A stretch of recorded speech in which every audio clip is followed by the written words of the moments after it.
Hello guys, you're welcome to my channel.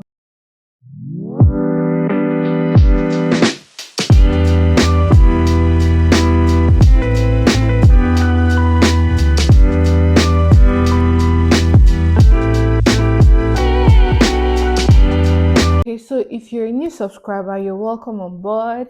If you're new to this video or this channel, you're also welcome. And for my old subscribers, thank you for hanging in there and also for your support. I really appreciate it. Thank you so much. Now let's dive into today's video. Okay, so here are 5 common mistakes you might be making as a mom and also a pharmacist advice who is also a mom. So it's really easy to forget about your medications because every day revolves around school runs, bedtime routines, morning routines, and the rest of them. Basically, taking care of the family, yourself, and all that. So most times we tend to forget ourselves, ranging from even your postpartum pills, your daily supplements, your blood pressure medications. So, because of this, you end up not taking your medication. Now, what do you do in these situations? You can set reminders. Yes, you set reminders that okay, so and so time you need to take your medications, so you remember to take it. Another suggestion is keeping them close to where you keep your skincare routine products. Maybe on your cupboard, you can just keep them beside. So as you will not forget to take care of your skin, you want to follow up that routine. So just as you're about to do that, you remember, oh, I haven't taken my medication, and then you take it.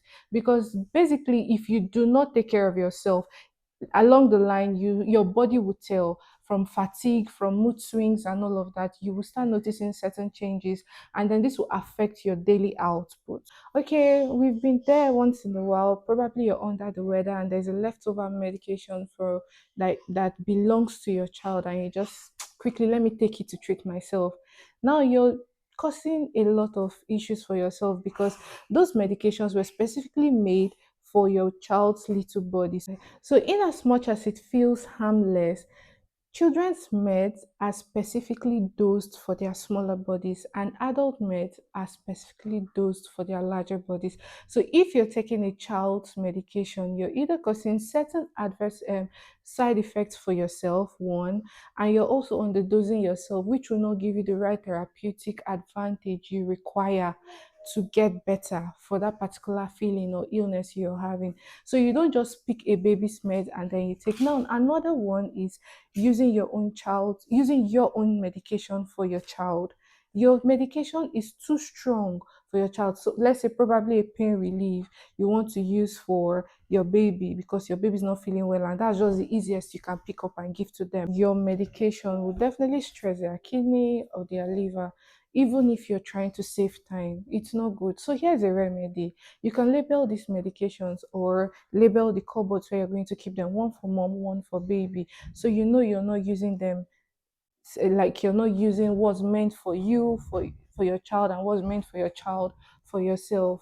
Now, aside the labeling, another thing is, if you're trying to get a leftover, be sure that this medication is not expired, and when in doubt, please reach out to your pharmacist. Lastly, make sure you're using medications as prescribed for each person. So you're not self-medicating yourself based on what you think is right. It's what the pharmacist has already given to you and what the doctor has prescribed. Mistake three, keeping expired or unused medications in the cupboard.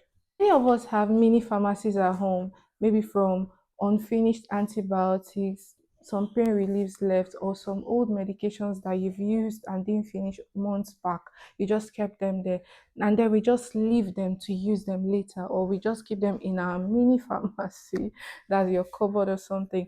Now, these medications don't just get expired, some of them become very toxic after expiration. So you're not meant to use them, or by taking them, you'll now be using a medication that is ineffective, thereby causing some harm to yourself. So some might actually be unsafe, or they might not work as intended. And in cases of emergency, you might end up using medications that are even ineffective for you. And on the other case, these little hands, they might reach out to them and swallow these expired medications.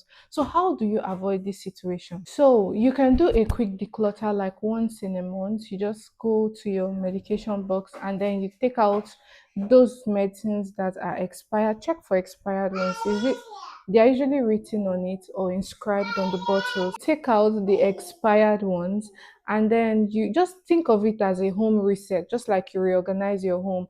Arrange these medications. You don't flush them into the toilet or keep them in safe place. Now for your storage, remember most medications are meant to be kept in cool dry place, while some are meant to be kept in the fridge. Just make sure that you're storing them the right way and just the way they are meant to be kept. Mistake number four, not checking interactions when combining meds with vitamins and supplements. Now we feel because medication and supplements are safe, so you can as well just take them as you feel. But there are some prescription meds that you shouldn't combine with these supplements because they start causing what we call drug-drug interaction. That's when two medications are being taken. This can either lead to toxicity because one, they can increase the toxicity of a particular medication, or they can reduce the efficacy of that medication. And now this is very common in older adults, and most of them might be treating different conditions at the same time. And then what we call polypharmacy comes in, where you have to take different medications at the same time. Maybe you might see someone who's hypertensive and someone who's diabetic, needing to combine those medications.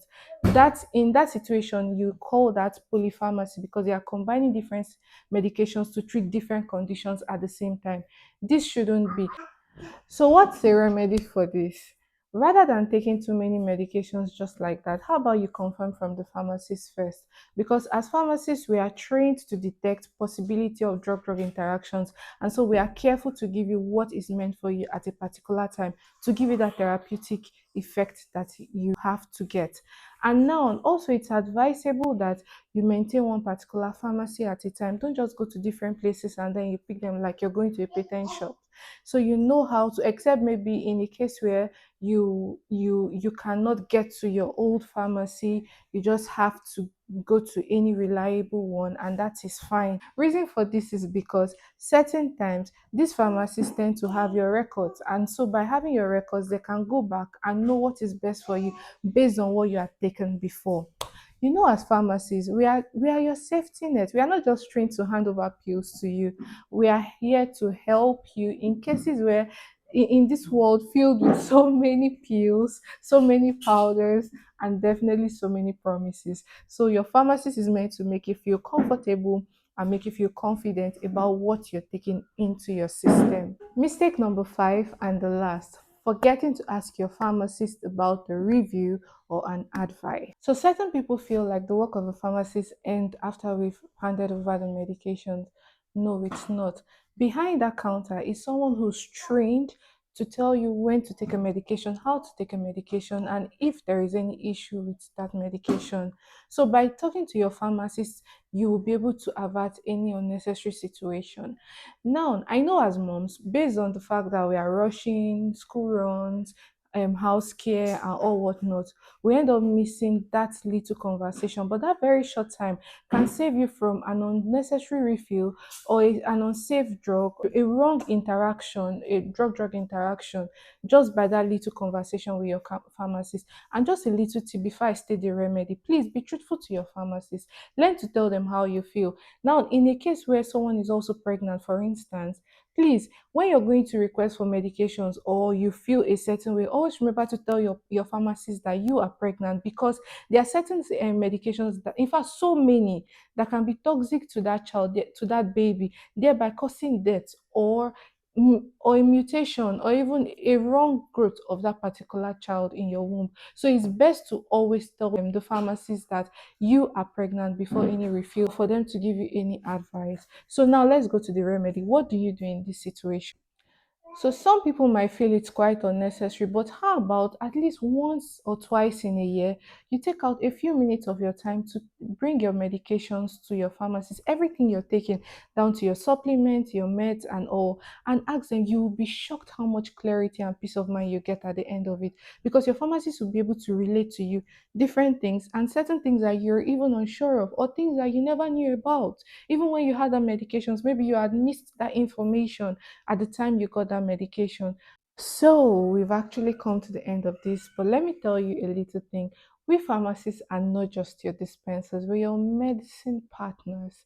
We are there for clarity, we are there for peace of mind, and we are there to walk you through this journey so you don't feel like you're alone or there's nobody to seek an advice from. A very qualified pharmacist in a good qualified pharmacist premise would definitely give you that advice you require or that correction that is very important, which you may have missed along the line. So if you've watched this video to this point, come on, what are you waiting for?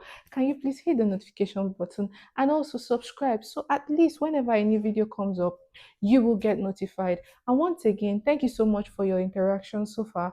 But then again, I would like to appeal to you. If there is any particular video you want me to bring up, please leave it in the comments and I'll look at it and do what I should for you. Thank you so much for watching to this point. And share to someone who needs this, a mom, anybody, someone who really needs this. It's very important. And you're welcome. Till next time. Bye.